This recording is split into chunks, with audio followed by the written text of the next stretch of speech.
Hello, मैं शिक्षा success series education से। आज हम डिस्कस करने वाले हैं सीबीएसई क्लास 10th बोर्ड परीक्षा द्वितीय सत्र sample question paper with answer. ये वीडियो आपके लिए बहुत ज़्यादा इंपॉर्टेंट होने वाली है क्योंकि इस वीडियो में हम आपके सेकंड टर्म हिंदी के क्वेश्चन पेपर को पूरा डिस्कस करने वाले हैं कि आपको कितना टाइम मिलता है और आपका ये क्वेश्चन पेपर कितने अंकों के लिए पूछा जाता है, वो अंक किस तरह से विभाजित होते हैं आपके क्वेश्चंस में और आपको क्या क्या इंस्ट्रक्शंस दी जाती है क्वेश्चंस को सॉल्व करने के लिए। इसके साथ साथ आपको कौन से क्वेश्चंस किस तरह से सॉल्व करने हैं और खासकर जो आपका लेखन कौशल होता है उसमें जो क्वेश्चंस पूछे जाते हैं उनको सॉल्व करते हुए आपको किन किन बातों का ध्यान रखना होता है, ये सारी चीजें हम इस वीडियो में डिस्कस करने वाले हैं। तो इस वीडियो को बिना स्किप किए आप शुरू से लास्ट तक जरूर देखें ताकि आपको अपने जो सेकंड टर्म का क्वेश्चन पेपर है उसको सॉल्व करने में हेल्प हो। तो ज्यादा समय ना व्यर्थ गवाते हुए हम आते हैं अपने क्वेश्चन पेपर पर। सबसे पहले आपको समय दिया जाता है 2 घंटे, यानी आपके पास 2 आवर्स होते हैं अपने पूरे क्वेश्चन पेपर को सॉल्व करने के लिए। उसके बाद पूर्णांक 40 यानी 40 नंबर के लिए आपको पूरा क्वेश्चन पेपर पूछा जाता है। ये अंक किस तरह से विभाजित होंगे वो हम साथ साथ क्वेश्चंस में डिस्कस करेंगे। उसके बाद आपको सामान्य निर्देश यानी इंस्ट्रक्शंस दी जाते हैं पूरे क्वेश्चन पेपर को सॉल्व करने के लिए। और ये इंस्ट्रक्शंस क्या होते हैं? पहली इंस्ट्रक्शंस आपको दी जाती है कि इस प्रश्न पत्र में कुल 2 खंड हैं, खंड क और खंड ख। ये आपको इसलिए लिखा जाता है क्योंकि जब आप सॉल्व करते हैं, जब आप पहला खंड सॉल्व कर रहे हैं तो जब भी आप खंड कोई भी चूज कर सकते हैं, पहला कर सकते हैं या दूसरा कर सकते हैं। अगर आप दूसरा खंड यानी खंड ख पहले कर रहे हैं तो आप पहले मेंशन कर लें कि आप खंड ख लिख रहे हैं। आप पहले अपनी आंसर शीट में बीच में खंड ख लिखेंगे ताकि जो आपका आंसर शीट देख रहा है उसे समझ में आ जाए कि आपने खंड ख शुरू किया है, ना कि खंड क से। तो इसलिए आप खंड ख। तो जब भी आप अपना क्वेश्चन पेपर सॉल्व करें उसमें आप खंड क या खंड ख जरूर मेंशन करें। दूसरी इंस्ट्रक्शन दी जाती है कि खंड क में कुल 3 प्रश्न हैं, दिए गए निर्देशों का पालन करते हुए इनके उत्तर दीजिए। अब यहाँ पर आपको यह भी बताया है कि खंड क में 3 प्रश्न हैं, यानी 3 प्रश्न आपने सॉल्व करने हैं खंड क में। वो उसके लिए आपको हर प्रश्न के साथ निर्देश दिए जाएंगे, आपको उनको फॉलो करते हुए जो है अपने खंड क के प्रश्नों के उत्तर देने हैं। इसी तरह से अगली इंस्ट्रक्शन है कि खंड ख में कुल 5 प्रश्न हैं, दिए गए निर्देशों का पालन करते हुए इनके उत्तर दीजिए। यहाँ पर खंड ख में आपको कुल 5 प्रश्न सॉल्व करने हैं। उसमें आपको क्वेश्चंस बहुत सारे दिए जा सकते हैं लेकिन उसमें आपको चॉइसेस होंगी, वो हम आगे डिस्कस करेंगे कि आपको किस तरह से प्रश्न सॉल्व करने हैं। तो आपको साथ साथ जो है हर जगह इंस्ट्रक्शन दी गई होगी, आपको उन्हीं इंस्ट्रक्शंस को फॉलो करते हुए अपने क्वेश्चन सॉल्व करने हैं। अगला प्रश्न है कि कुल प्रश्नों की संख्या 8 है। अब आपको ये इसलिए बताया 8 है। अब आपको ये इसलिए बताया है क्योंकि जब आप क्वेश्चंस को सॉल्व करते हैं तो आप कहीं कंफ्यूज ना हो जाएं, आप ज्यादा क्वेश्चन सॉल्व ना कर दें, अपना टाइम बर्बाद ना करें। इसलिए आपको कहा गया है कि आपको जो भी प्रश्न सॉल्व करने हैं वो केवल 8 होंगे। आपको 8 प्रश्न जो है पूरे क्वेश्चन पेपर में सॉल्व करने हैं। अगली इंस्ट्रक्शन है प्रत्येक प्रश्न को ध्यानपूर्वक पढ़ते हुए यथासंभव क्रमानुसार उत्तर लिखिए। अब ये आपको इसलिए कहा है क्योंकि अगर आप पहले क्वेश्चन 1 सॉल्व करते हैं, फिर 3 करते हैं, फिर 5 करते हैं, इस तरह से जब आप क्वेश्चंस को सॉल्व करते हैं तो जो देखने वाला है वो कंफ्यूज हो जाता है। उसका जो आपका जो पेपर सॉल्व करने का तरीका है वो उस पर गलत पड़ जाता है और वो आपको अच्छे अंक नहीं देता है। इसलिए आपको कहा गया है यथासंभव, यानी आप पूरी कोशिश करें कि आप क्रम से जो है अपने उत्तर लिखें, यानी पहले खंड क से ही शुरू करें और खंड ख उसके बाद करें। और जब आप खंड क कर रहे हैं तो आप ये ध्यान रखें कि उसके सभी प्रश्न, यानी जो आपको 3 प्रश्न दिए गए हैं वो आप एक साथ सॉल्व करें। ऐसा ना करें कि पहले आपने खंड क का एक प्रश्न सॉल्व किया और उसके बाद सीधे खंड ख शुरू कर दिया और फिर उसके बाद फिर से खंड क का सेकंड क्वेश्चन किया। जब आप खंड क शुरू कर रहे हैं तो आप तीनों प्रश्न एक साथ करेंगे, उसके बाद जाके खंड ख शुरू करेंगे। तो ये थे आपके सामान्य निर्देश यानी कॉमन इंस्ट्रक्शंस। ये आपको इसलिए भी दिए जाते हैं क्योंकि आपके पास जो ये टाइम लिमिट है 2 आवर्स, ये बहुत कम होता है आपके हिंदी के पेपर को सॉल्व करने के लिए, क्योंकि हिंदी का पेपर बहुत ज्यादा लेंथी होता है। उसको सॉल्व करते करते जो है आपका जो टाइम है वो ज्यादा लगता है। तो आप अपना टाइम ज्यादा व्यर्थ ना गवाएं और 2 घंटे के अंदर अंदर अपना पूरा पेपर सॉल्व कर लें, इसलिए आपको ये इंस्ट्रक्शन दिए जाते हैं। तो आप इन इंस्ट्रक्शंस को फॉलो करते हुए ही अपना पेपर सॉल्व करेंगे। अब हम आते हैं अपने खंड क में कि खंड क में आपको कौन कौन से प्रश्न पूछे जाएंगे, वो प्रश्न आपको उसमें कौन कौन सी चॉइसेस मिलेगी, आपको किस तरह से उन्हें सॉल्व करना है, ये सब हम डिस्कस करेंगे। तो पहले प्रश्न में आपको सबसे पहले इंस्ट्रक्शन दी जाती है कि निम्नलिखित प्रश्नों में से किन्हीं दो प्रश्नों के उत्तर लगभग 25 से 30 शब्दों में दीजिए। और आपको यहाँ अंक भी दिए गए हैं कि 2 × 2 = 4। इसका मतलब है कि आपको 25 से 30 शब्दों में, यहाँ वर्ड लिमिट भी दी गई है कि 25 से 30 शब्दों में आपको अपने आंसर लिखने हैं किन्हीं दो प्रश्नों के। यहाँ पर आपको चॉइसेस दी जाएगी, उन चॉइसेस में से आपने केवल दो प्रश्न चूज करने हैं पहले प्रश्न में, वो भी 25 to 30 वर्ड्स लिमिट है आपके पास उसका उत्तर देने के लिए। और यहाँ पर जो ये अंक दिए गए हैं, इनका मतलब है कि आपको प्रत्येक प्रश्न के लिए 2 अंक दिए जाएंगे, यानी हर एक क्वेश्चन के लिए 2 अंक जो है यहाँ पर दिए जाएंगे। तो आपको पहले प्रश्न के अंतर्गत पहला प्रश्न पूछा गया है, पर्वत प्रवेश में पावस कविता में पर्वत द्वारा अपना प्रतिबिंब तालाब में देखना पर्वत के किन मनोभावों को स्पष्ट करना चाहता है। अब अगर आप इस क्वेश्चन को देखेंगे तो आप पाएंगे कि जो आपको ये कविता दी गई है, इस कविता का जो लास्ट में आपको पाठ्य पुस्तक में प्रश्न पूछे जाते हैं, ये प्रश्न उसमें से नहीं है। इसलिए आप हमारे चैनल सक्सेस सीरीज एजुकेशन पे जाकर इन चैप्टर्स के एक्स्ट्रा क्वेश्चंस भी देख सकते हैं। हो सकता है उन एक्स्ट्रा क्वेश्चन से आपको कुछ हेल्प मिले जब आप अपने क्वेश्चन पेपर में इस तरह के प्रश्नों को देखें। तो आपको इस तरह से एक्स्ट्रा क्वेश्चन पूछे जा सकते हैं कविता पर आधारित या आपके चैप्टर पर आधारित। तो आपको पहले जो भी आपको इंस्ट्रक्शंस के अकॉर्डिंग चैप्टर दिए गए हैं, आप उनको अच्छे से पढ़ लें, क्योंकि यहाँ पर आपको साबित होता है कि आपको किसी भी तरह के प्रश्न पूछे जा सकते हैं। तो यहाँ पर आपको पूछा गया है कि जो आपकी कविता है पर्वत प्रदेश में पावस, उस कविता में जो पर्वत प्रतिबिंब पड़ रहा था तालाब में, उसको देखकर जो पर्वत है उसके अंदर मन में क्या भाव उमड़ रहे थे, वो स्पष्ट करने हैं आपने। तो इसका उत्तर हमने इस तरह से एक्सप्लेन किया है कि पर्वत प्रदेश में पावस कविता में पर्वत में मनुष्य की भांति भावनाएं हैं। तालाब या दर्पण कविता में एक संकेत है कि पर्वत क्या महसूस कर रहा है। वह स्वयं को निहारकर अपने अंतर्निहित भावों को समझने का प्रयास करता है, विशाल आकार को देखकर गर्वित होता है और अपने ऊपर खिले फूलों की शोभा को देखकर प्रसन्न हो रहा है। अब आप यहाँ पर देखिए, अगर आपने कविता को ध्यान से पढ़ा है तो आपको पता होगा कि जो पर्वत है, जब वो अपना प्रतिबिंब जो है वो तालाब में देख रहा था, तो उसके अंदर क्या क्या भावनाएं उमड़ रही थी। अब भावनाएं आपको पता है केवल मनुष्य में उमड़ती है, क्योंकि उसके अंदर सोचने की क्षमता है। कोई जो निर्जीव चीज है वो भावनाओं को नहीं महसूस कर सकता है।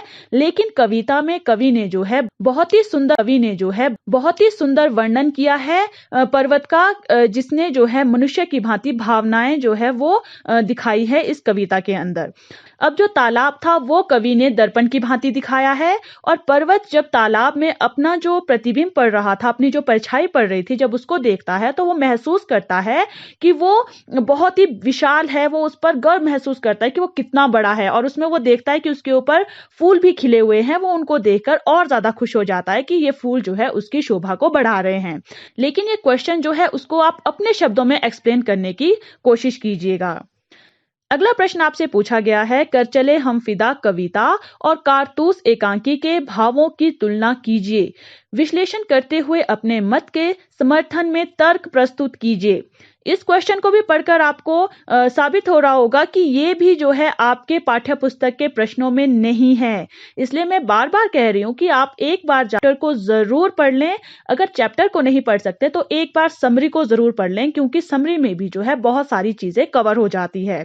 तो यहाँ पर जो आपको एक कविता दी गई है और एक आंकी दी गई है, इन दोनों की तुलना करनी है आपने कि इनमें कौन से भाव हैं जो एक जैसे हैं, और विश्लेषण करना है, यानी एनालिसिस करना है कि आपके मत के अनुसार जो है समर्थन में तर्क प्रस्तुत करना है आपको इन दोनों के भावों की।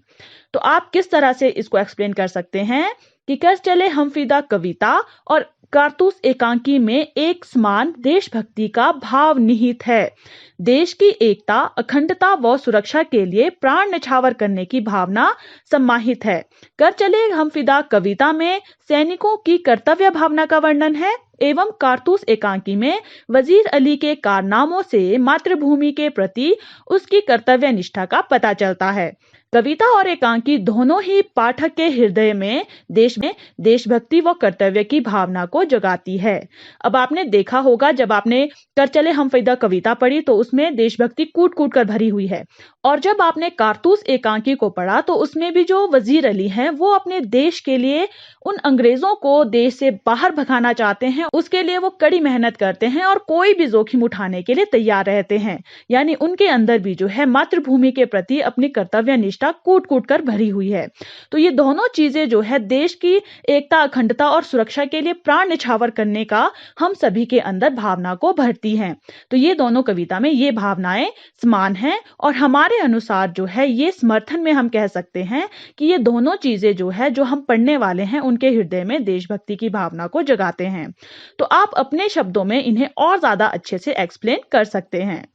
अब यहाँ पर आपसे तीसरा प्रश्न पूछा गया है कि वजीर अली के जीवन का लक्ष्य अंग्रेजों को इस देश से बाहर करना था।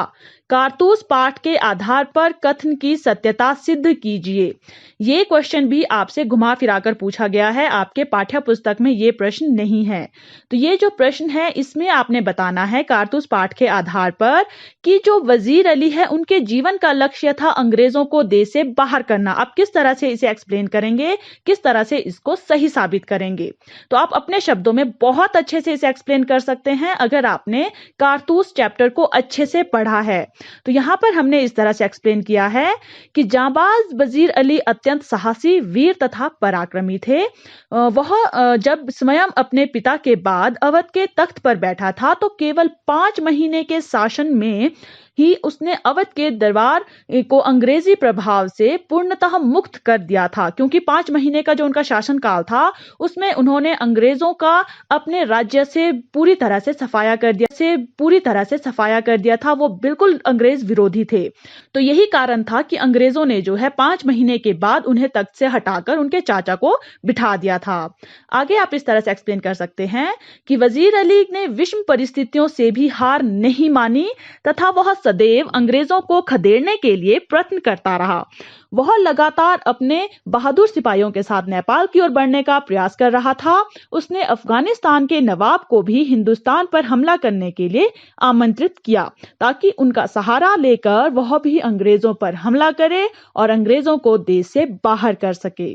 तो ये तो हमने अपनी तरह से एक्सप्लेन किया है, लेकिन आप इसे अपने शब्दों में बहुत अच्छे से एक्सप्लेन कर सकते हैं। लेकिन आपने वर्ड लिमिट भी ध्यान में रखनी है। वर्ड लिमिट है 25 to 30 वर्ड्स। और जो ये लास्ट क्वेश्चन था ये हमने थोड़ा ज्यादा एक्सप्लेन कर दिया क्योंकि यहाँ पर जरूरत थी थोड़ा सा ज्यादा एक्सप्लेन करने के लिए, क्योंकि अच्छी तरह से समझाने के लिए आप यहाँ पर ध्यान रखेंगे कि पहले क्वेश्चन में आपको इंस्ट्रक्शन दी गई है कि आपको 2 प्रश्न सॉल्व करने हैं। आपको यहाँ पर 3 प्रश्न दिए गए हैं, तो आपको इंस्ट्रक्शंस के अकॉर्डिंग केवल 2 प्रश्न चूज करने हैं, एक को स्किप कर देना है। तो ये आपने पहले प्रश्न में ध्यान रखना है। अब बात करते हैं सेकंड क्वेश्चन की। सेकंड क्वेश्चन में भी आपको इंस्ट्रक्शन दी जाती है कि निम्नलिखित 2 प्रश्नों में से किसी एक प्रश्न का उत्तर लगभग 60-70 शब्दों में दीजिए। आपको अंक दिए गए हैं 4 × 1 = 4, यानी जो एक प्रश्न आप यहाँ पर सॉल्व करेंगे उसके लिए आपको 4 अंक निर्धारित किए गए हैं। और यहाँ पर शब्द सीमा है 60 to 70 वर्ड्स। 60 to 70 वर्ड्स में आपने उस प्रश्न को सॉल्व करना है। अब यहाँ पर जो आपको ये प्रश्न दिए गए हैं ये आपको बहुत ज्यादा ध्यान रखने हैं, क्योंकि यहाँ पर बहुत ज्यादा अलग तरीके से आपसे प्रश्न पूछे गए हैं। आपको ये प्रश्न बहुत ज्यादा अच्छे से समझने की कोशिश करनी है और अच्छे से पढ़ना है एक बार, ताकि आप अच्छे से समझ पाएं, क्योंकि आपके पास टाइम भी बहुत कम होता है। अगर आप क्वेश्चंस को समझने में ही बहुत ज्यादा टाइम लगा देंगे तो सॉल्व करने में और ज्यादा टाइम लगेगा और आप अपना क्वेश्चन पेपर पूरी तरह सॉल्व नहीं कर पाएंगे। तो यहाँ पर सेकंड टर्म में आप देखिए, पहले क्वेश्चन में आपको पहले एक पैराग्राफ टाइप दिया गया है और उसके बाद आपसे प्रश्न पूछा गया है। तो पैराग्राफ क्या है कि मृगाक्षी एक बहुराष्ट्रीय कंपनी में मैनेजर के पद पर आसीन है। श्रेष्ठ संचालन व बहुमुखी प्रतिभा की धनी होने के साथ ही बुद्धिमानी से तथ्यों को सुलझाने और सभी कार्यों को व्यवस्थित करने में उसका कोई सानी नहीं। वह रात दिन काम में जुटी रहती है, कंपनी के स्तर को बढ़ाने के लिए सदैव प्रयासरत रहती है। कुछ दिनों से उसके सिर में दर्द रहने लगा है तथा नींद भी ठीक से नहीं आती है। जरा जरा सी बात पर चिड़चिड़ापन होता है तथा अक्सर उदासी उसे घेरे रहती है। अब यहाँ पर जो ये आपको पहरा दिया गया है, ये आपका बिल्कुल ही अपठित गद्यांश टाइप है, क्योंकि ये आपके जो पाठ्य पुस्तक है उसमें से नहीं है, लेकिन आपने इसे पढ़ना है अच्छे से। और इसमें बहुत सारे जो वर्ड्स हैं वो बहुत ज्यादा डिफिकल्ट है, लेकिन आपको उसे समझने का प्रयास करना है कि जो मृगाक्षी है वो एक जो बहुराष्ट्रीय कंपनी होती है उसमें मैनेजर है, और उसका जो संचालन है, उसका जो काम है वो बहुत ज्यादा अच्छा है, और वो सारी चीजों को बहुत अच्छे से सुलझाती है। वो दिन रात काम में जुटी रहती है, जिसके कारण जो है अब उसके सिर में दर्द होने लगा है, उसको नींद भी ठीक से नहीं आती है, वो जरा जरा सी बात पर चिड़चिड़ापन उसे हो जाता है और वो अक्सर उदास रहती है।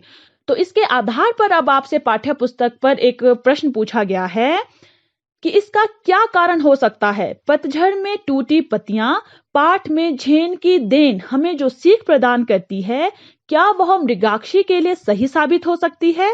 स्थिति का मूल्यांकन करते हुए अपने विचार लिखिए। 4 अंक, ये 4 अंकों के लिए आपसे पूछा गया है। और ये देखिए आपको क्या कहा गया है कि जो पतझड़ में टूटी पत्तियां हैं उसमें आपके 2 पार्ट थे। उसमें से जो आपका सेकंड पार्ट था झेन की देन, उस चैप्टर से आपको जो सीख मिलती है उसके अकॉर्डिंग आपने बताना है कि जो आपको एक पैराग्राफ दिया गया है उसमें मृगाक्षी के लिए वो सीख सही साबित हो सकती है।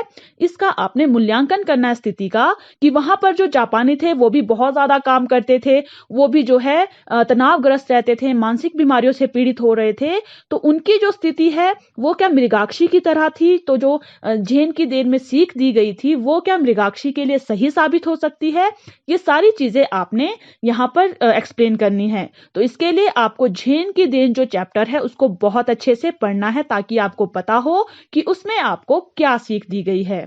तो यहाँ पर मृगाक्षी के लिए वो सीख सही साबित हो सकती है या नहीं, ये हमने इस तरह से एक्सप्लेन किया है कि पतझड़ में टूटी पत्तियां पाठ में झेन की देन हमें जो सीख प्रदान करती है वह निश्चित रूप से मृगाक्षी के लिए सही साबित हो सकती है। झेन की देन में मानसिक रोग होने के विभिन्न कारणों में जीवन की अधिक रफ्तार, मानसिक तनाव, उच्च स्तर की प्रतिस्पर्धा आदि बताए गए हैं। अधिक से अधिक काम करना व कम समय में काम निपटाना, ऐसे कारणों से ही मानसिक तनाव बढ़ जाता है। यह रफ्तार दिमाग को रोगग्रस्त कर देती है। हम अकेलेपन के शिकार हो जाते हैं और स्वयं से बातें करते हैं, लगातार बड़बड़ाते रहते हैं। मृगाक्षी के साथ भी ऐसा ही हुआ और जीवन में संतुलन ना होने से वह बीमार हो गई। झेन की देन में टी सेरेमनी के माध्यम से वर्तमान का महत्व एवं सुख, चैन व आराम की जिंदगी के विषय में बताया गया है। भूतकाल व भविष्यकाल के मिथ्या होने को समझकर सहजता से जीते हुए कार्यरत रहकर तनाव रहित होकर हम स्वस्थ जीवन व्यतीत कर सकते हैं। अब यहाँ पर देखिए, पहले आपने झेन की देन जो चैप्टर है उसमें जो है आपको क्या सीख दी गई है, उसके अकॉर्डिंग जो है आपने मृगाक्षी के बारे में बताना है कि उसकी जो स्थिति है वो झेन की देन में जो सीख दी गई है उसके अकॉर्डिंग जो है वो सही साबित हो सकती है उसके लिए। क्योंकि जो झेन की देन चैप्टर है उसमें आपको क्या सीख मिलती है कि आपका जो मानसिक तनाव है वो क्यों होता है, क्योंकि आप बहुत सारा काम जो है वो जल्दी निपटाने की कोशिश करते हैं, बहुत कम समय में निपटाने की कोशिश करते हैं, जिसके कारण आपका दिमाग जो है वो रोगग्रस्त हो जाता है।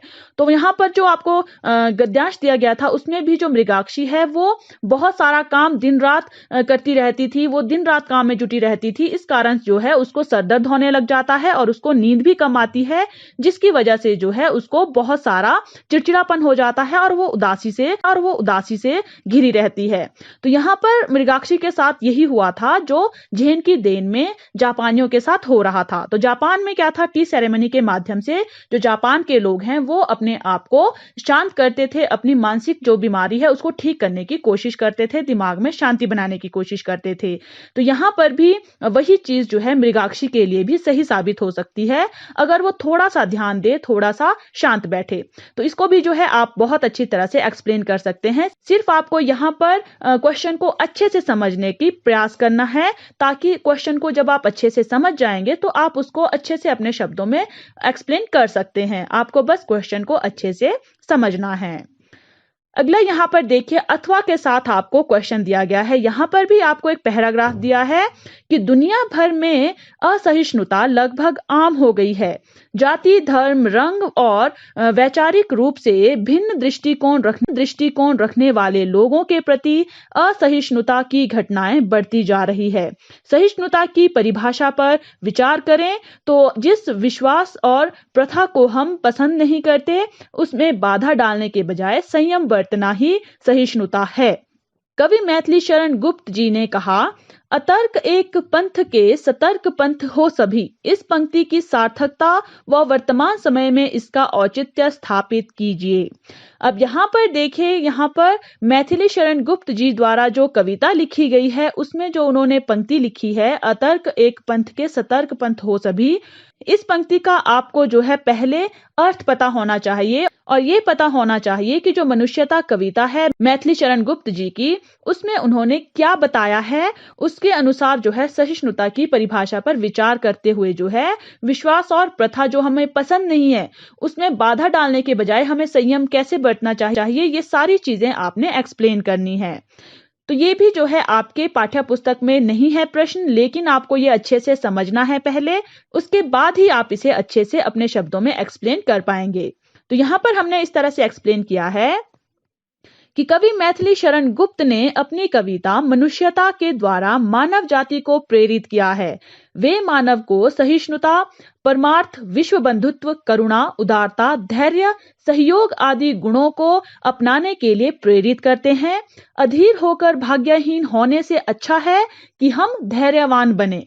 मेल जोल, प्रेम व सौहार्द की भावना परस्पर होनी चाहिए और वैचारिक भिन्नता को बढ़ने नहीं देना चाहिए। हमें अपने लक्ष्य की प्राप्ति के लिए तथा ईश्वर की प्राप्ति के लिए विभिन्न मार्गों को एक करके पारस्परिक मतभेदों को भुला देना चाहिए और तर्कों से परे ईश्वर के एक पथ पर आगे बढ़ना चाहिए। को से ऊपर है और हम सभी उसके अंश है। अतः इन सद्गुणों को अपनाते हुए मनुष्य को लोक कल्याण पर बल देना चाहिए। इस तरह से जो है आप अपने क्वेश्चन को सॉल्व कर सकते हैं। और यहाँ पर आपको अथवा में कहा गया था, यानी यहाँ 2 प्रश्नों में से आपको एक ही प्रश्न चूज करना था। तो आपको जो सही लगता है, जिसको आप अच्छे से समझ पाए हैं, उस प्रश्न को आप चूज करेंगे और दूसरे को स्किप कर देंगे। अगले प्रश्न में आपको इंस्ट्रक्शन दी गई है कि पूरक पाठ्य पुस्तक संचयन के किन्हीं 3 प्रश्नों में से 2 के उत्तर दीजिए। यहाँ पर आपको 3 × 2 = 6 यानी 2 प्रश्न आपको 3-3 अंकों के लिए पूछे गए हैं। यहाँ पर भी आपको जो प्रश्न दिए गए हैं उसमें से केवल 3 प्रश्नों को चूज करना है। तो यहाँ पर भी आपको पहले एक पैराग्राफ दिया है पहले प्रश्न में, उसके बाद उसका क्वेश्चन पूछा है। तो पैराग्राफ क्या है कि कल भी उनके यहाँ गया था, लेकिन ना तो वह कल ही कुछ कह सके और ना आज ही। दोनों दिन उनके पास में देर तक बैठा रहा, लेकिन उन्होंने कोई बातचीत नहीं की। जब उनकी तबीयत के बारे में पूछा तब उन्होंने सर उठाकर एक बार मुझे देखा, फिर सिर झुकाया तो दोबारा मेरी ओर नहीं देखा। हालांकि उनकी एक ही नजर बहुत कुछ कह गई। जिन यंत्रणाओं के बीच वह घिरे थे और जिन मनस्थिति में जी रहे थे उसमें आंखें ही बहुत कुछ कह देती है, मुंह खोलने की जरूरत नहीं पड़ती। ये जो गद्यांश है ये आपका संचयन पुस्तक में जो हरिहर काका चैप्टर है उसमें से कहा गया है और ये आपने एक बार अच्छे से पढ़ लिया है। अब आप क्वेश्चन को देख लीजिए। क्वेश्चन आपसे पूछा गया है इस पर आधारित कि हरिहर काका की 15 बीघे जमीन उनके लिए जी का जंजाल बन गई। कथन के आलोक में अपने विचार व्यक्त कीजिए। अब यहाँ पर देखिए, अगर आप ये पहरा पढ़ते भी नहीं तो जो ये क्वेश्चन आपसे पूछा गया है, और अगर आपने चैप्टर को अच्छे से पढ़ा है तो आप इस क्वेश्चन को अच्छे से अपने शब्दों में एक्सप्लेन कर सकते हैं। लेकिन इस क्वेश्चन को सॉल्व करने में आपको हेल्प हो, इसके लिए आपको पहले पैराग्राफ दिया है कि जो हरिहर काका हैं वो कितनी तकलीफ में थे, उनके ऊपर क्या क्या जुल्म हो रहे थे। तो इस क्वेश्चन और चैप्टर से आपको पता होगा कि हरिहर काका के पास 15 बीघे जमीन थी, और यही 15 बीघे जमीन जो है उनकी इस स्थिति का कारण थी। वो किस तरह से थी उस पर जो है आपने अपने विचार व्यक्त करने हैं कि वो 15 बीघे जमीन उनके लिए मुसीबत का पहाड़ क्यों बन गई थी। तो यहाँ पर हमने इस तरह से एक्सप्लेन किया है कि हरिहर काका और लेखक के बीच बहुत ही मधुर एवं आत्मीय संबंध थे। लेखक गांव में जिन लोगों का सम्मान करते थे, हरिहर काका उनमें से एक थे। हरिहर काका की आंखों में लेखक ने उस दुख को देखा जो रिश्तों की गर्माहट के भावों को नकारता हुआ तथा पांव पसारती हुई स्वार्थ, लिप्सा और धर्म की आड़ में फलने फूलने का अवसर पा रही हिंसा प्रवृत्ति को उजागर करता है। ठाकुरबाड़ी के महंत और हरिहर काका के भाइयों का एकमात्र उद्देश्य हरिहर काका की 15 बीघे जमीन को हथियाना था। इसके लिए उन्होंने कई तरह के हथकंडे अपनाए और हरिहर काका पर बहुत जुल्म और अत्याचार किए, उनके विश्वास को ठेस पहुंचाई। ठाकुरबाड़ी के महंत ने जबरदस्ती सादे कागज पर अंगूठे के निशान लिए, उन्हें मारा पीटा तथा हाथ पांव व मुंह बांधकर कमरे में बंद कर दिया। हरिहर काका के भाइयों ने भी ऐसा ही किया। भौतिक सुखों की होड़, रिश्तों की अहमियत को औपचारिकता और आडंबर का जामा पहनाना इत्यादि के कारण हरिहर काका की 15 बीघे जमीन उनके लिए जी का जंजाल बन गई थी। तो यहाँ पर जो है हरिहर काका के लिए उनकी 15 बीघे जमीन कैसे जी का जंजाल बन गई थी, क्योंकि सभी जो है उनकी इस 15 बीघे जमीन को पाना चाहते थे, कोई जो है हरिहर काका का ध्यान नहीं रखना चाहते। तो आप जो है उस चैप्टर के अकॉर्डिंग अपने शब्दों में इसको और भी अच्छे से एक्सप्लेन कर सकते हैं। अगला प्रश्न कि लेखक गुरजाल सिंह अपने छात्र जीवन में छुट्टियों के काम को पूरा करने के लिए योजनाएं तैयार करते थे। क्या आपकी योजनाएं लेखक की योजनाओं से मेल खाती है? उदाहरण देकर स्पष्ट कीजिए। अब यहाँ पर देखिए, आपको जो ये आंसर देना है वो आपको 2 टुकड़ों में विभाजित करना है। पहले पहरे में आप लिखेंगे जो लेखक गुरजाल सिंह जो है अपने जीवन में छुट्टियों में जो काम उन्हें मिलता था उसको पूरा करने के लिए योजनाएं बनाते थे, और दूसरा पहरा आपने लिखना है कि आप क्या योजनाएं बनाते थे और वो कैसे जो है लेखक से मेल खाती थी या नहीं खाती थी। ये आपने खुद अपने शब्दों में एक्सप्लेन करना है। तो हमने यहाँ पर इस तरह से एक्सप्लेन किया है कि लेखक अपने छात्र जीवन में स्कूल से छुट्टियों में मिले काम को पूरा करने के लिए तरह तरह की योजनाएं बनाया करते थे। जैसे जैसे लेखक की छुट्टियों के दिन खत्म होने लगते तो वह दिन गिनने शुरू कर देता था। हर दिन के खत्म होते होते उसका डर भी बढ़ने लगता था। अध्यापकों ने जो काम छुट्टियों में करने के लिए दिया होता था उसको कैसे करना है और एक दिन में कितना काम करना है यह सोचना शुरू कर देता था। एक एक दिन गिनते गिनते खेल कूद में 10 दिन और बीत जाते। फिर वह अपना डर भगाने के लिए सोचता कि 10 क्या 15 सवाल भी आसानी से एक दिन में किए जा सकते हैं। जब ऐसा सोचने लगता तो ऐसा लगने लगता जैसे छुट्टियां कम होते होते भाग रही हो। दिन बहुत छोटे लगने लगते थे। हम भी अपने बचपन में इसी तरह की योजनाएं बनाया करते थे और लेखक की ही तरह सारी छुट्टियां सिर्फ खेलने में बिता देते थे और पढ़ाई ना के बराबर किया करते थे। छुट्टियां खत्म हो जाने पर लेखक की ही तरह डर डर कर स्कूल जाते थे और पढ़ाई पूरी ना होने के कारण अध्यापकों द्वारा सजा भी मिलती थी। अब इस क्वेश्चन को जब हमने सॉल्व किया, हमने उसी तरह से किया कि पहले लेखक की योजनाएं बताई और उसके बाद अपनी भी बताई कि हमारी जो योजनाएं हैं वो किस तरह से लेखक से मेल खाती थी। और इस क्वेश्चन को भी सॉल्व करने के लिए आप चैप्टर को एक बार जरूर पढ़ लें ताकि आप अपने शब्दों में अच्छे से एक्सप्लेन कर सकें, और लास्ट की जो ये आप अपने शब्दों में अच्छे से एक्सप्लेन कर सकें। और लास्ट की जो ये योजनाएं हैं ये हमने अपने हिसाब से लिखी है, लेकिन आपकी जो योजनाएं हैं वो आप अपने शब्दों में अच्छे से एक्सप्लेन करें।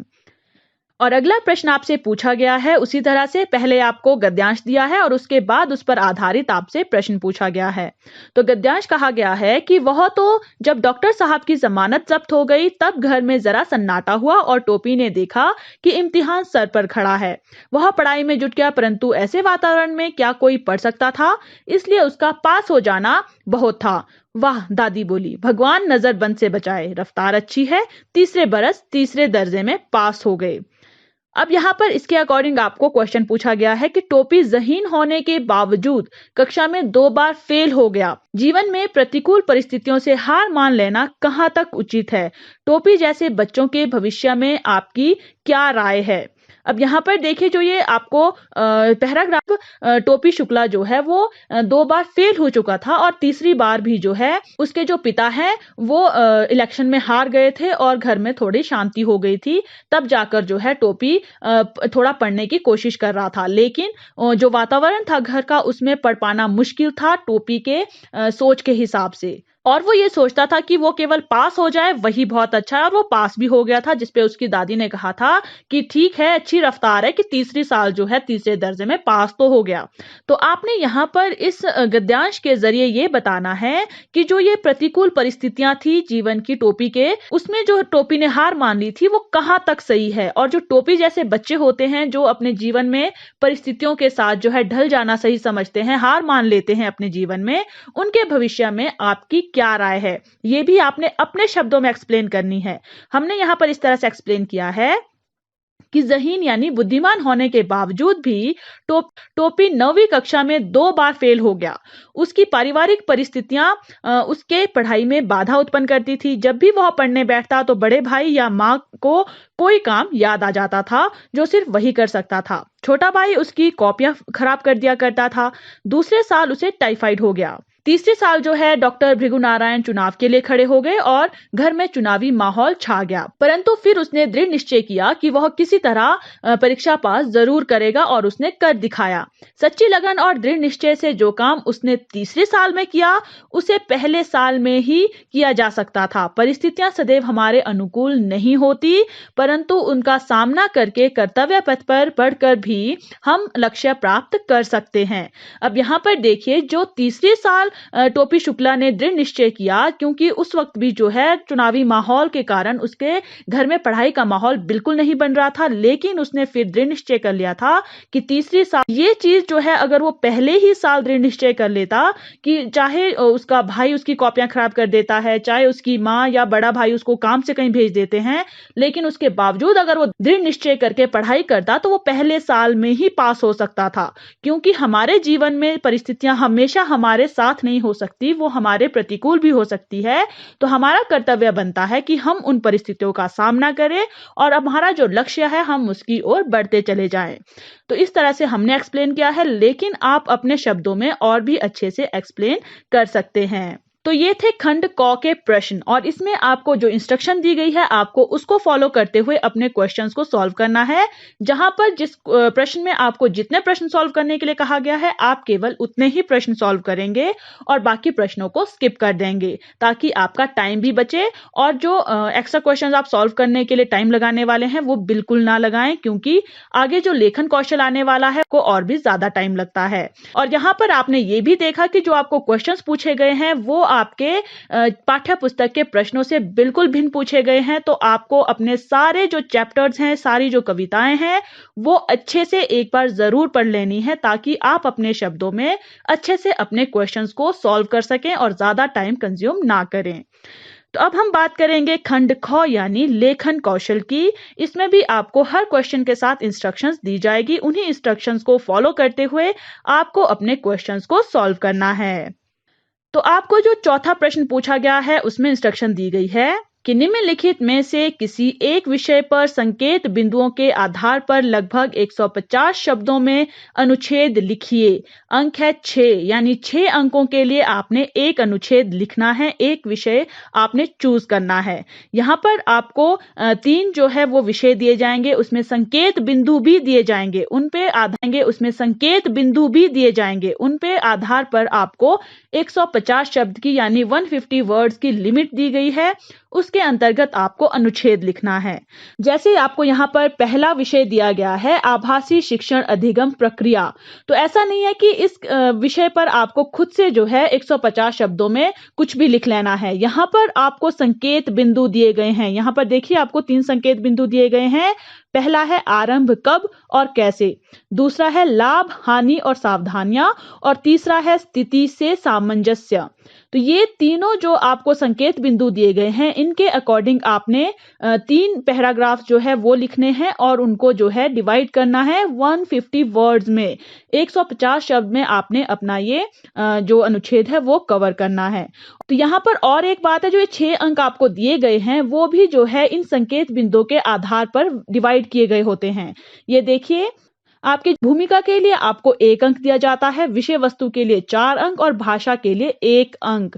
इसका मतलब ये है कि सबसे पहले जो आभासी शिक्षण अधिगम प्रक्रिया है उसकी आपने भूमिका लिखनी है, यानी यहाँ पर जो आपका पहला संकेत बिंदु है आरंभ कब और कैसे हुआ, ये आपने 1 अंक के हिसाब से लिखना है। यानी इसमें आप केवल आरंभ कब हुआ और कैसे हुआ ये लिखेंगे, बाकी आप इसमें कोई भी अदर चीजें नहीं ऐड करेंगे। दूसरा है विषय वस्तु, 4 अंक। विषय वस्तु में जो है लाभ हानि और सावधानियां आप ऐड कर सकते हैं, क्योंकि इसमें 4 अंक है तो इसको आप थोड़ा सा जैसे 1-2 आप लाभ बता सकते हैं, 1-2 आप हानि ऐड कर सकते हैं और 1-2 आप सावधानियां ऐड कर सकते हैं। उसमें आपके शब्द भी ज्यादा कंज्यूम नहीं होंगे और आपका जो विषय वस्तु है वो भी बहुत ज्यादा इफेक्टिव हो जाएगा। लास्ट में आप देखिए भाषा के लिए भी 1 अंक है। इसका अर्थ है कि आपकी जो भाषा है उस पर भी ध्यान दिया जाता है कि आप कैसी भाषा का प्रयोग कर रहे हैं। तो यहाँ पर आपको हम कुछ पॉइंट्स भी बता रहे हैं जो आपने अनुच्छेद लिखते हुए ध्यान में रखनी है। पहला पॉइंट है कि आपको जो रूपरेखा या संकेत बिंदु दिए जाते हैं उन्हीं को ध्यान में रखते हुए अनुच्छेद लिखना होता है। आपको जो है दूसरी चीजें ऐड नहीं करनी है, क्योंकि आपके पास वर्ड लिमिट है। वर्ड लिमिट के अंतर्गत आपको केवल यही जो आपको संकेत बिंदु दिए गए हैं इन्हीं के अकॉर्डिंग आपको अपना अनुच्छेद पूरा करना है। दूसरी बात आपने ध्यान रखनी है कि एक बात को बार बार नहीं लिखना है, क्योंकि एक बात को आप बार बार लिखेंगे तो आपके वर्ड्स जो हैं वो कंज्यूम हो जाएंगे, खत्म हो जाएंगे और आप अपनी बातों को पूरी तरह से एक्सप्लेन नहीं कर पाएंगे। आपके जो संकेत बिंदु है उनको पूरी तरह से एक्सप्लेन नहीं कर पाएंगे।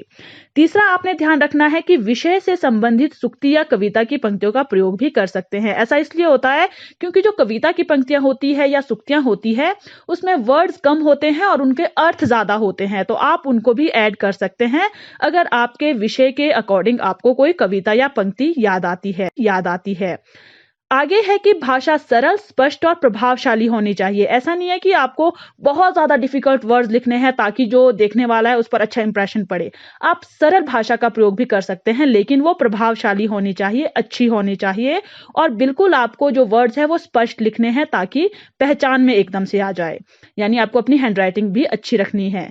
अगला है कि अनुच्छेद के अंत में निष्कर्ष समझ में आ जाना चाहिए। ऐसा नहीं है कि आप जो अनुच्छेद लिख रहे हैं उसको जो है आप कैसा भी टूटा फूटा लिख लें, क्योंकि जो अंत होता है यानी जो आप पैराग्राफ लिख रहे हैं वो पूरा कंप्लीट होना चाहिए, भले ही आपके पास वर्ड्स कम है। इस पे आपने ज्यादा ध्यान देना है। तो इस तरह से आप अपना अनुच्छेद लिख सकते हैं।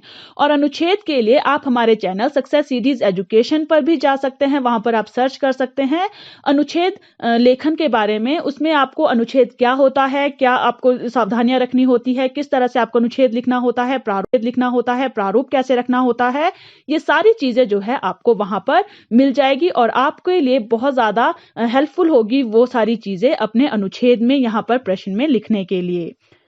इसी में आपको दूसरा जो विषय दिया गया है वो है क्यों आवश्यक है सहनशीलता।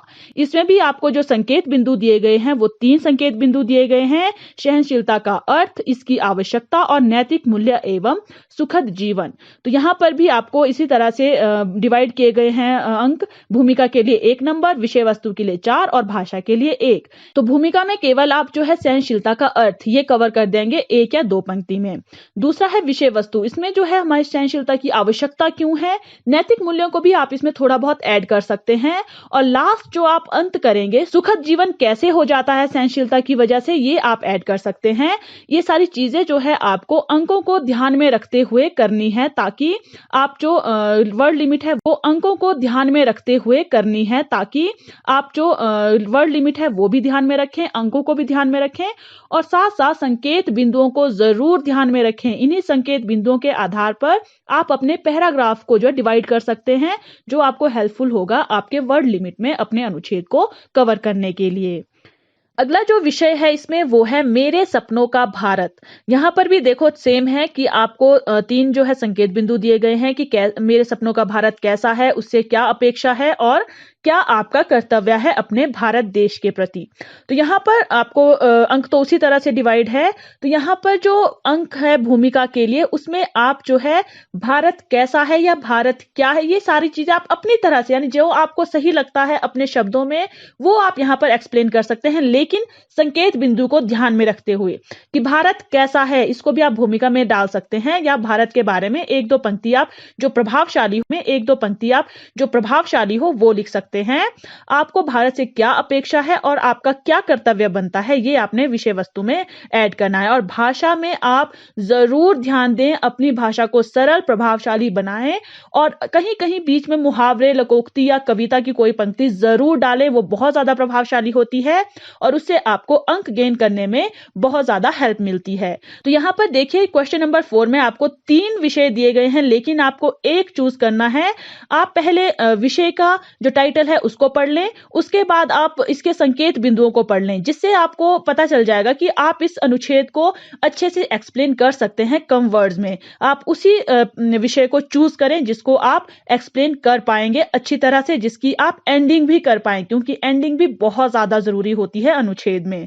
तो अनुच्छेद को अच्छे से प्रिपेयर करने के लिए आप हमारे चैनल पर जरूर जाकर अनुच्छेद लेखन सर्च करें और वहां पर एक बार जाकर हम आते हैं अपने अगले प्रश्न पर। अगला जो प्रश्न है वो होता है आपका पत्र लेखन का, और आपको 10th में जो है औपचारिक पत्र ही पूछे जाते हैं। अनौपचारिक पत्र आप छोड़ सकते हैं, स्किप कर सकते हैं, केवल आप ऑफिशियल लेटर्स पर ही ध्यान दें। और ऑफिशियल लेटर्स के लिए भी आप हमारे चैनल सक्सेस सीरीज एजुकेशन पर जाकर सर्च कर सकते हैं।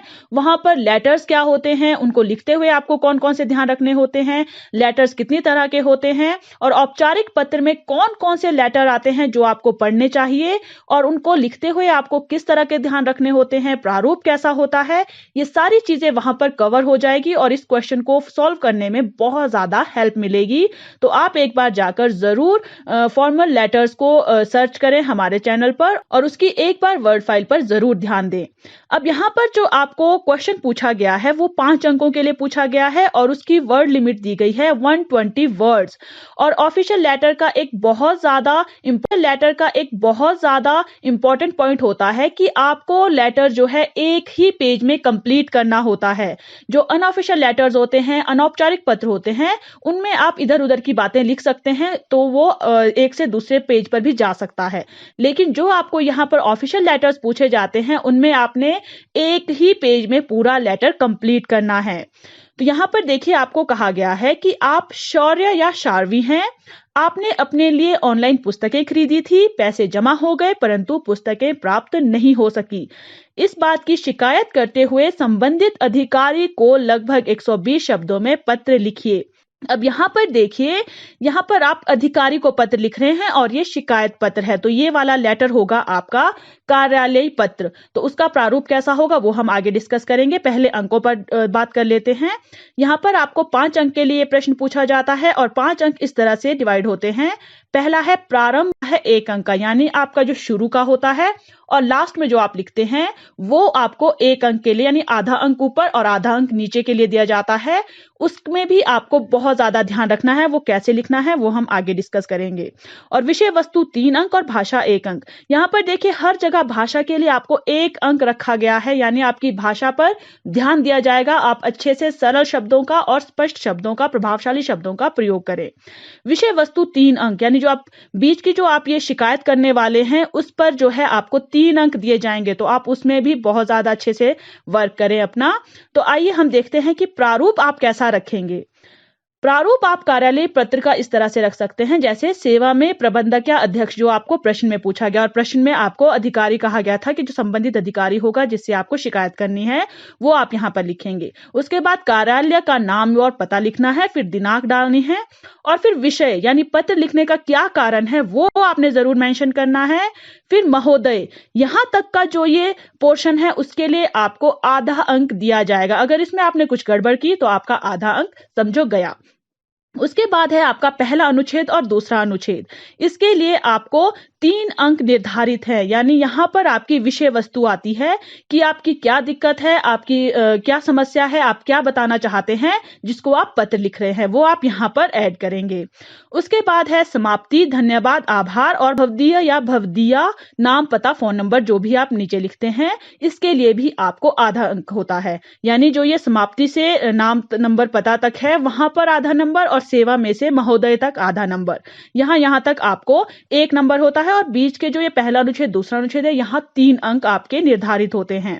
तो इस तरह से आप अपना प्रारूप रखेंगे, इसके अकॉर्डिंग ही आप अपना जो पत्र है वो लिखेंगे। और अच्छी तरह डिटेल में जानने के लिए आप जरूर हमारी वेबसाइट पर जाकर एक बार सर्च कर लें औपचारिक पत्र, वहां पर आपको अच्छे से इनके एग्जाम्पल्स मिल जाएंगे कि आपको किस तरह से इसको लिखना है। और यहाँ पर आपको क्वेश्चन में एक बार और ध्यान रखना है कि जो आपको नाम, पता, फोन नंबर वगैरह लिखना है, ये आपके प्रश्न में अगर मेंशन किया गया है, जैसे यहाँ पर आपको प्रश्न में लिखा गया था कि आप शौर्य या शार्वी हैं, अगर आप लड़के हैं तो आप शौर्य हैं और अगर आप लड़की हैं तो शार्वी हैं, तो अपने नाम की जगह पर आप अपना नाम ना लिखकर शौर्य या शार्वी ही लिखेंगे।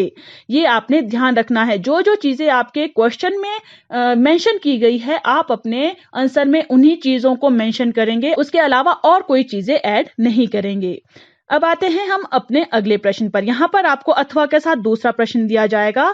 इसका अर्थ होगा कि आपको जो प्रश्न दिया गया है, प्रश्न नंबर 5, उसमें 2 पत्रों के स्थान पर आपको 1 पत्र चूज करना है जो आप अच्छे से एक्सप्लेन कर सकते हैं।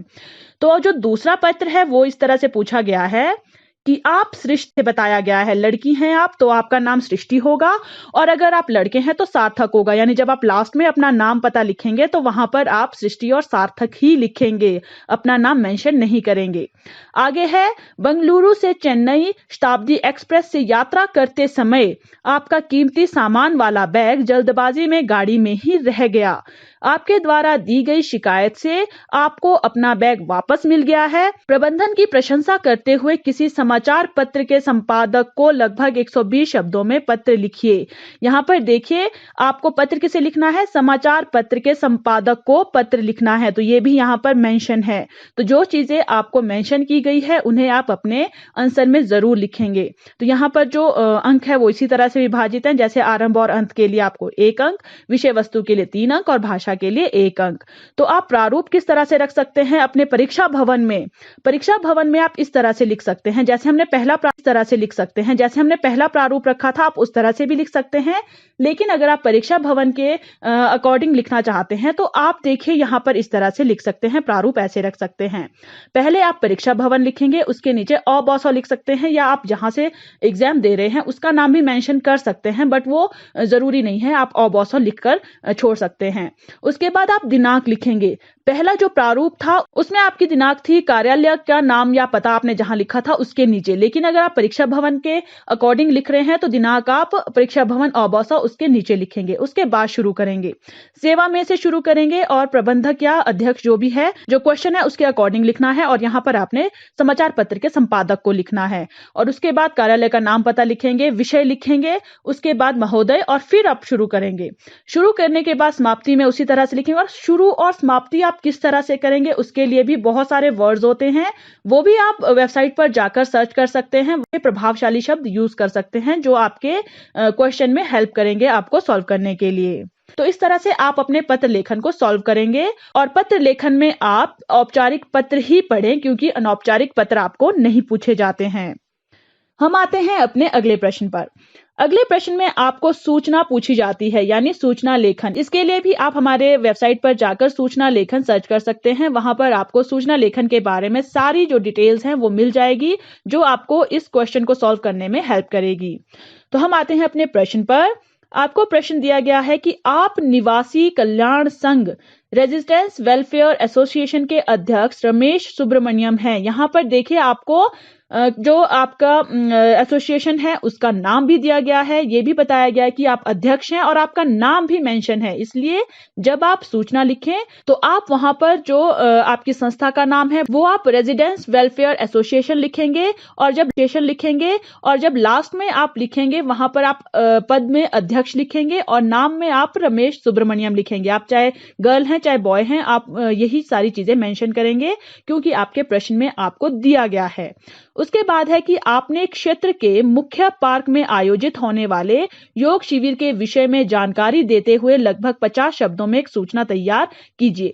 अब यहाँ पर देखिए, यहाँ पर आपको विषय भी दिया है कि आपने योग शिविर जो है वो आयोजित करना है, उसकी जानकारी आपने लोगों तक पहुंचानी है, तो वो 50 शब्दों में आपने सूचना तैयार करनी है। वर्ड लिमिट भी दी गई है।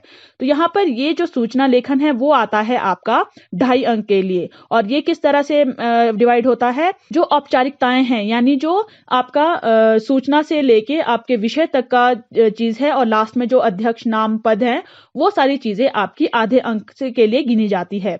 और विषय वस्तु यानी जो ये 50 शब्द के बीच में आप विषय वस्तु लिखेंगे, जो और विषय वस्तु यानी जो ये 50 शब्द के बीच में आप विषय वस्तु लिखेंगे, जो योग शिविर की जो आप जानकारी देंगे उसके लिए होगा 1.5 अंक और भाषा का भी आपको आधा अंक दिया जाएगा। तो ये सारी चीजें आपने ध्यान में रखनी है, अंकों को ध्यान में रखना है, शब्द को ध्यान में रखना है और उसके बाद जो है अपनी सूचना लिखनी है।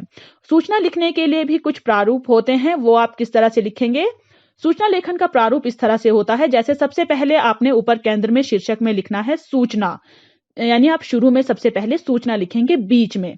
उसके बाद आप सूचना प्रसारित करने वाली संस्था का नाम लिखेंगे जो आपके क्वेश्चन में पहले से मेंशन है, यानी रेजिडेंस वेलफेयर एसोसिएशन जो था संघ का नाम, वो आप वहां पर लिखेंगे। उसके बाद आप दिनांक लिखेंगे, फिर विषय लिखेंगे। विषय भी जो है आपको मेंशन किया गया है कि योग शिविर का आयोजन है, वो जो है आपने विषय के स्थान पर लिखना है।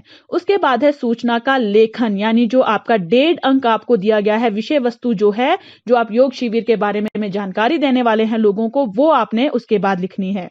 फिर लास्ट में आता है सूचना देने का पद, यानी जो आपका पद है, यानी जहां पर आप स्टैंड करते हैं वो भी आपको दिया गया है, यानी आप अध्यक्ष हैं उस संघ के, उस संस्था के, तो आप वहां पर अध्यक्ष लिखेंगे। और उसके बाद सूचना देने वाले का नाम, वो भी आपके क्वेश्चन में मेंशन है, तो आप वही नाम लिखेंगे। और लास्ट में यहाँ पर लिखा है कि यदि आवश्यक हो तो सूचना देने वाले का पता भी आप लिख सकते हैं। ये ऑप्शनल होता है, यानी ये लिखने की आपको जरूरत नहीं है। आप केवल ये 7 जो पॉइंट है उन पर ज्यादा फोकस करें और इन 7 पॉइंट के आधार पर ही अगर आप सूचना लिखते हैं तो आपका 2.5 अंक कहीं नहीं जाएगा, आप अच्छे से 2.5 अंक जो है वो गेन कर लेंगे। तो आपको जो है ये 7 चीजें सूचना लिखते हुए बिल्कुल ध्यान में रखनी है। तो यहां पर आपको 2 सूचनाएं दी जाएगी, उसमें से आपने एक चूज करनी है जो आप अच्छे से एक्सप्लेन कर सकते हैं। दूसरी सूचना आपको दी गई है कि आप साहित्य संघ की सचिव सुपर्णा चक्रवर्ती हैं, आपके कार्यालय में वाद विवाद प्रतियोगिता आयोजित होने वाली है, इसके लिए एक सूचना लगभग 50 शब्दों में तैयार कीजिए। अब यहाँ पर देखिए, आपका जो संघ है, संस्था है, उसका नाम है क ख ग विद्यालय, आपने यही मेंशन करना है। और आप जो साहित्य संघ की सचिव हैं आप, यानी जो आपका पद होगा वो होगा सचिव का और आपका नाम होगा सुपर्णा चक्रवर्ती, क्योंकि ये जो है आपके क्वेश्चन में मेंशन है, आपने यही लिखना है। और आपका जो विषय होगा वो होगा वाद विवाद प्रतियोगिता।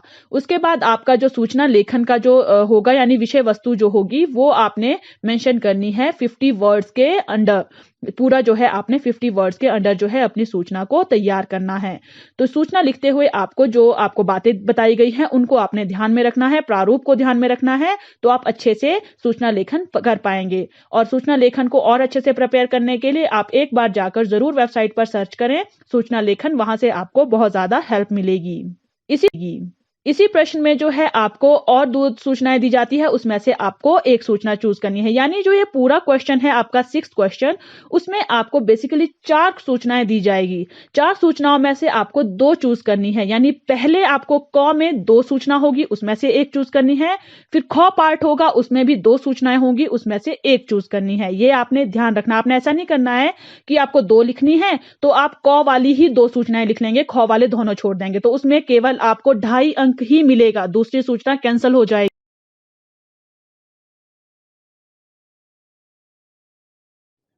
ख सूचना आपसे पूछी गई है वो है, आप कक्षा 10वीं के लियोनार्ड या बर्नडेट हैं। यहां पर भी देखिए आपको बताया गया है आपका पद क्या है, कक्षा 10वीं है, और आपका नाम भी आपको बताया गया है। आप इन 2 नाम में से एक चूज कर सकते हैं, या लियोनार्ड या फिर बर्नडेट। तो विद्यालय के बास्केटबॉल मैदान में आपको एक घड़ी मिली है। यहाँ पर देखिए आपको विषय भी दे दिया है कि आपको बास्केटबॉल के मैदान में एक घड़ी मिली है। इससे संबंधित सूचना विद्यालय के सूचना पट के लिए तैयार कीजिए। इससे घड़ी खोने वाले छात्र उसे प्राप्त कर सके। यह सूचना लगभग 50 शब्दों में तैयार कीजिए। ये भी 2.5 अंकों के लिए है और जो 2.5 अंक है वो उसी तरह से डिवाइड होंगे। यहाँ पर देखिए आपको विद्यालय के लिए सूचना तैयार करनी है, तो जो संस्था का नाम होगा वो आप अपने विद्यालय का नाम लिख सकते हैं। विषय में आप बास्केटबॉल के मैदान में घड़ी का मिलना या फिर केवल घड़ी का मिलना लिख सकते हैं। पद आपका 10वीं कक्षा होगा और फिर नाम भी आपका लियोनार्ड या बर्नडे जो आप चूज करें वो होगा। तो इस तरह से आप अपनी सूचना को लिखेंगे। अगला जो आपको सूचना दी गई है ऑप्शनल, वो है आप अपने विद्यालय में इको क्लब के अध्यक्ष हैं। यहाँ पर भी देखिए आपका पद आपको बताया गया है कि आप अध्यक्ष हैं। संस्था का नाम है इको क्लब। उसके बाद है पर्यावरण दिवस के लिए आप विभिन्न कार्यक्रमों का आयोजन करना चाहते हैं। तो यहाँ पर देखिए विषय है कि पर्यावरण दिवस के लिए कार्यक्रमों का आयोजन।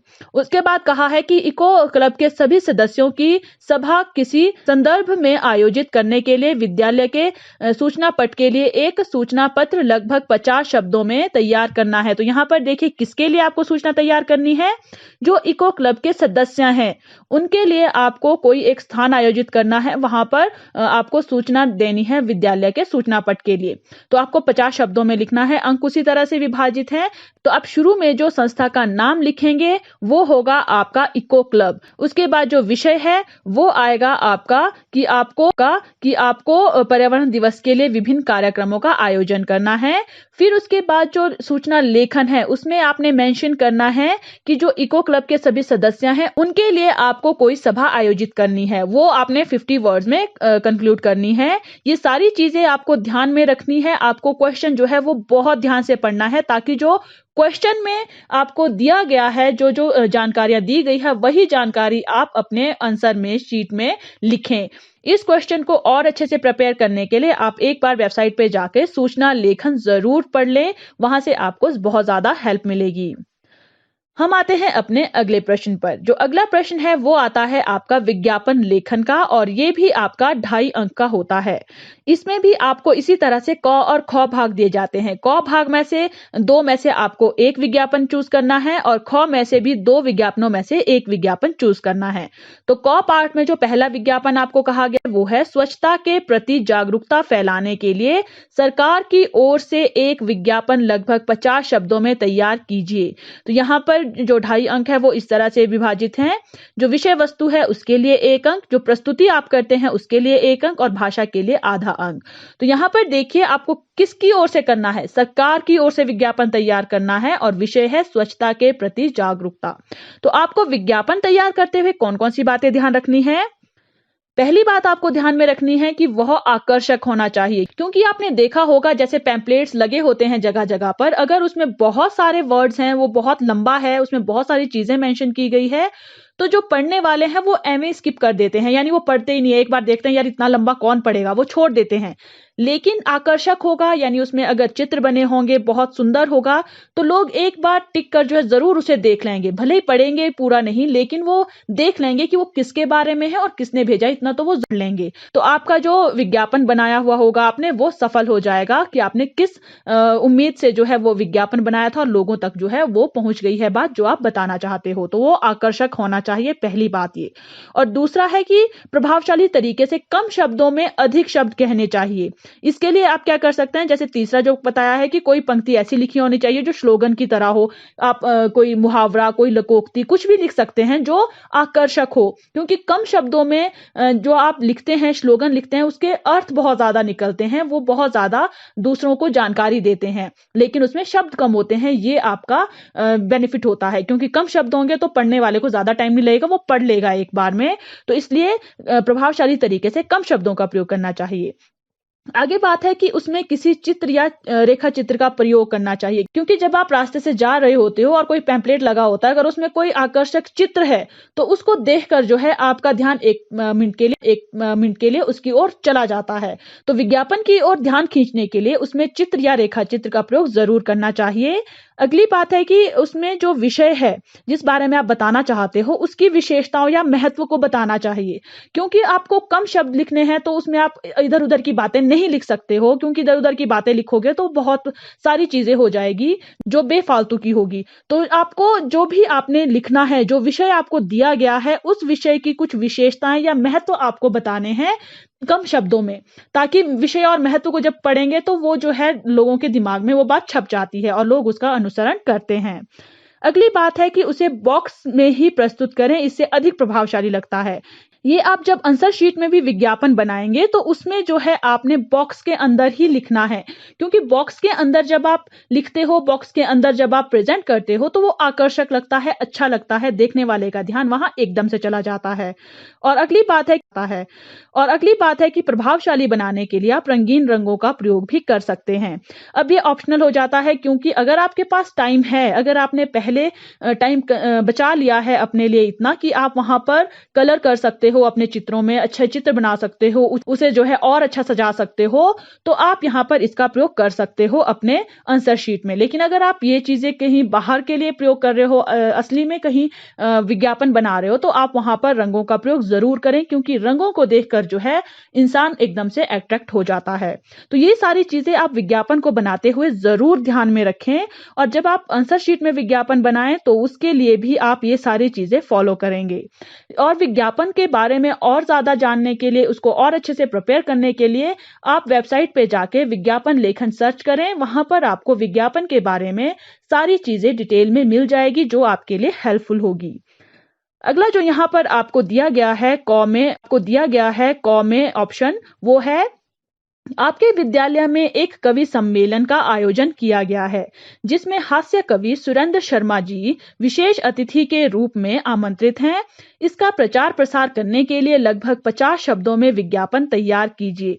अब यहाँ पर देखिए, आपको अपने विद्यालय के लिए विज्ञापन तैयार करना है, जहां पर एक कवि सम्मेलन होने वाला है जिसमें हास्य कवि सुरेंद्र शर्मा जी आने वाले हैं अतिथि के रूप में।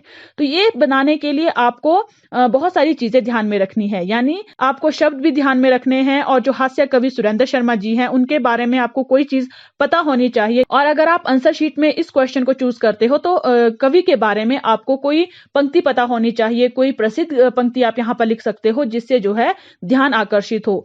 और विज्ञापन को और ज्यादा आकर्षक बनाने के लिए रंगों का और चित्र का प्रयोग कर सकते हैं। अंकों को ध्यान में रखकर और विज्ञापन तैयार करते हुए जो बातें बताई गई हैं उनको ध्यान में रखकर, तो अगला ख पार्ट है, उसमें आपको 2 विज्ञापन और दिए गए हैं जिसमें से आपको एक चूज करना है। आपको जो पहला विज्ञापन दिया है वो है, आपके क्षेत्र के निवासी कल्याण संघ रेजिडेंट वेलफेयर एसोसिएशन द्वारा एक पुस्तकालय तैयार किया गया है। अब यहाँ पर देखिए, यहाँ पर आपको इंफॉर्मेशन दी गई है, तो आप ये सारी चीजें विज्ञापन में मेंशन कर सकते हैं, जिसमें प्रत्येक आयु वर्ग के लिए पुस्तकें उपलब्ध हैं। इसमें प्रचार प्रसार के लिए लगभग 50 शब्दों में विज्ञापन तैयार कीजिए। यहाँ पर भी आपको कुछ चीजें मेंशन की है जो आप अपने विज्ञापन में लिख सकते हैं, उसको और ज्यादा प्रभावशाली या फिर क्वेश्चन के अनुसार उसको ढाल सकते हैं। यहाँ पर भी आप अंकों को ध्यान में रखेंगे और कुछ बातों को ध्यान में रखेंगे जिसके अंतर्गत आप विज्ञापन लिखेंगे, और विज्ञापन लेखन आप जरूर एक बार पढ़ लें जिससे आपको हेल्प मिलेगी। अगला यहाँ पर आपको ऑप्शन दिया गया है, आपकी कक्षा को विद्यालय के मेले के लिए हस्त निर्मित सामग्री और चित्रों की प्रदर्शनी लगानी है।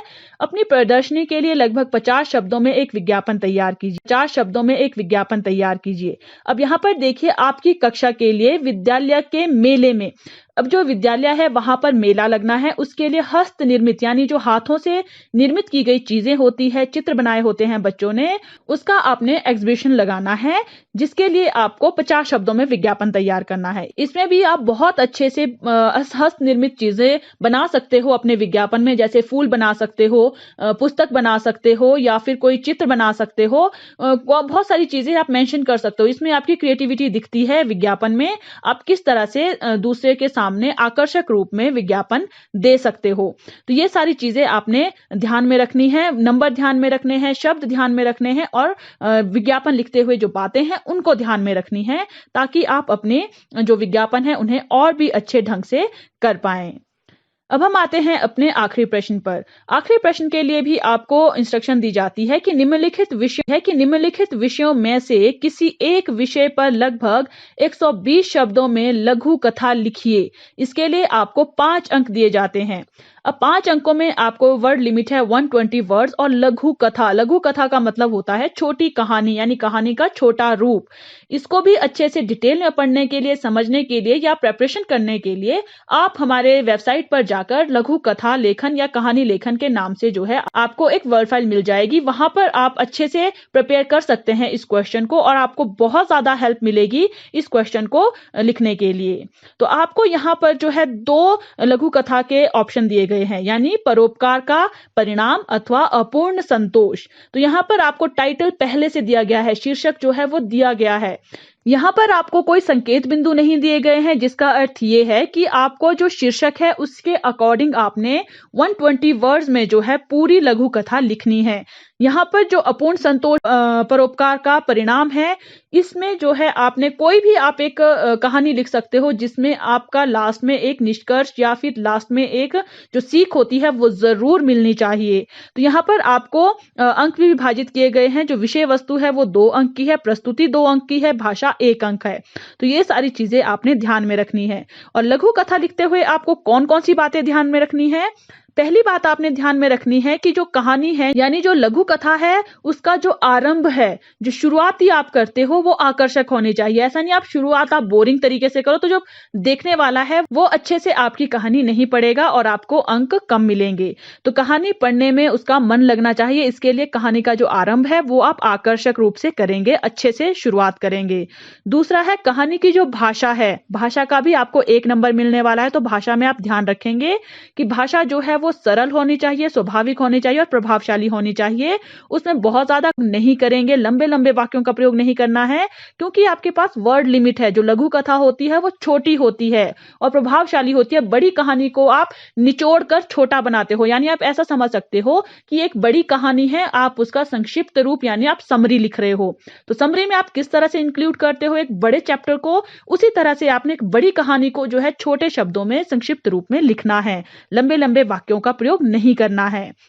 अगली बात है, आपको मुहावरे और लोकोक्तियों का प्रयोग भी कर सकते हैं आप, क्योंकि उससे मैंने आपको बार बार कहा है, आप कहीं पर भी आपके क्वेश्चन आंसर्स हैं, आपकी सूचना है, आपका विज्ञापन है, लघु कथा है, कहीं पर भी आपको कोई मुहावरा सही लगता है, लोकोक्ति सही लगती है, कोई सूक्ति सही लगती है, कविता की कोई पंक्ति भी अगर आपको उस कहानी, उस सूचना के अनुसार, उस विज्ञापन के अनुसार सही लगती है, तो आपको वहां पर वो लिखनी है, क्योंकि वो चीजें जो है बहुत ज्यादा प्रभावशाली ढंग से प्रस्तुत होती हैं और जो देखने वाला है उस पर बहुत ज्यादा अच्छा प्रभाव पड़ता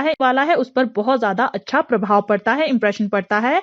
तो मुहावरे और लोकोक्तियों का प्रयोग आप कर सकते हैं अगर आपको सही लगता है, या फिर अगर आपको अच्छे से याद है कोई मुहावरा या लोकोक्ति अपनी लघु कथा के आधार पर। कहानी हमेशा भूतकाल में लिखी जानी चाहिए, ये बात आपने ध्यान में रखनी, क्योंकि जब भी कोई आप कहानी सुनाते हो किसी को, या आप किसी से कहानी सुनते हो, या लघु कथा आप लिख रहे हो, तो वो भूतकाल में होती है, पास्ट में लिखनी होती है, क्योंकि कोई भी कहानी प्रेजेंट की नहीं हो सकती, ना ही फ्यूचर की हो सकती है। कहानी हमेशा पास्ट की होती है। सारे जो आपके वाक्य हैं, सारे जो आपके सेंटेंस हैं, वो पास्ट में होने चाहिए, वो भूतकाल में होने चाहिए। अगला है, कहानी का जो अंत है वो सहज ढंग से होना। ऐसा नहीं होना चाहिए कि आप कोई कहानी लिख रहे हैं और आपको ध्यान में आए, ओहो 120 वर्ड्स तो कंप्लीट होने वाले हैं, तो आप जो एकदम से उसका एंडिंग कर दें। ऐसा नहीं करना, आप सहज रूप से करेंगे, यानी आप स्टेप बाय स्टेप चलते हुए जो है एंडिंग करेंगे, ताकि जो पढ़ने वाला है उस पर भी जो है अच्छा इंप्रेशन पड़े और वो जो है अच्छे से आपको अंक दें। लास्ट आपने ध्यान में रखना है कि अंत में कहानी से मिलने वाली जो सीख है वो स्पष्ट और संक्षिप्त होनी चाहिए, यानी जो आप एक मॉरल ऑफ द स्टोरी लिखते हो वो जरूर होनी चाहिए आपकी कहानी में। उसका भी जो है बहुत ज्यादा इंप्रेशन पड़ता है आपकी लघु कथा में, कहानी में, कहीं पर भी। तो आप जो है लास्ट में सीख या फिर मॉरल ऑफ द स्टोरी जरूर लिखेंगे, और वो बहुत स्पष्ट होनी चाहिए, संक्षिप्त होनी चाहिए, बहुत ज्यादा लंबी आपने नहीं लिखनी है, वो बिल्कुल छोटी सी होनी चाहिए। तो इस तरह से आप जो है अपने लघु कथा को एक्सप्लेन करेंगे। लघु कथा लिखते समय इन बातों का जरूर ध्यान रखेंगे, तो आप अच्छे से अपनी लघु कथा को एक्सप्लेन कर पाएंगे। तो ये था आपका सेकंड टर्म का हिंदी का सैंपल क्वेश्चन पेपर, जो हमने सॉल्व करके आपको बताया है। उसमें आपको कौन कौन सी बातें ध्यान रखनी है ये हमने आपको बताया है, आपको किस तरह से जो है क्वेश्चंस को सॉल्व करना है, कैसे आपने प्रेपरेशन करनी है, ये सारी चीजें हमने इस वीडियो में कवर की है। और हम आशा करते हैं कि इस बहुत सारे डाउट्स क्लियर हो गए होंगे और आप जो है बहुत अच्छे ढंग से अपने आने वाले सेकंड टर्म के पेपर की तैयारी कर पाएंगे, प्रेपरेशन अच्छे से कर पाएंगे और बहुत अच्छे अंक उसमें हासिल कर पाएंगे। और इसके साथ साथ इस क्वेश्चन पेपर में हेल्पफुल जितनी भी वीडियोस हैं उसके लिंक हमने इस वीडियो के डिस्क्रिप्शन बॉक्स में दे दिए हैं। वहां से आप जाकर जो है सारी वीडियोस को चेकआउट कर सकते हो, अच्छी तरह से प्रेपरेशन कर सकते हो और अपने एग्जाम्स के लिए रेडी हो सकते हो। और इसी तरह की यूजफुल वीडियोस के लिए आप हमारे चैनल सक्सेस सीरीज एजुकेशन को फेसबुक, यूट्यूब, इंस्टाग्राम और